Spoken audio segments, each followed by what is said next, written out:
বাংলা সাহিত্যকর্মে নামের সাদৃশ্য দ্বিতীয় পাঠ। ৭১-এর রণাঙ্গন, শামসুল হুদা চৌধুরী। ৭১-এর বিজয়গাথা সম্পাদনামূলক একটি গ্রন্থ, মুনতাসির মামুন। ৭১-এর বিজয়গাথা, মেজর রফিকুল ইসলাম। এগুলো খুবই কনফিউশন কোশ্চেন। ৭১-এর পথের ধারে, এটি একটি উপন্যাস, লিখেছে শাহরিয়ার কবির। খুবই ইম্পর্টেন্ট। ৭১-এর পথের ধারে উপন্যাস, শাহরিয়ার কবির। ৭১-এর ৯ মাস, স্মৃতিকথা। এটিও একটি ইম্পর্টেন্ট প্রশ্ন। ৭১-এর ৯ মাস, স্মৃতিকথা, রাবেয়া খাতুন। ৭১-এর উত্তর রণাঙ্গন, মানে ৭১-এর পরবর্তী রণাঙ্গন, এম হামিদুল্লাহ খান, বীর প্রতীক। রক্তে ভেজা ৭১, হাফিজউদ্দিন আহমেদ, বীর বিক্রম। রক্তে ভেজা ৭১, হাফিজউদ্দিন আহমেদ, বীর বিক্রম।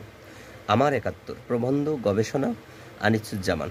এটিও খুব গুরুত্বপূর্ণ। আমার ৭১, প্রবন্ধ গবেষণা, আনিসুজ্জামান। ৭১-এর জঙ্গনামা, উপন্যাস, বিলু কবির। ৭১-এর জঙ্গনামা, বিলু কবির। অরণ্য থেকে একই টাইপের কিছু কোশ্চেন।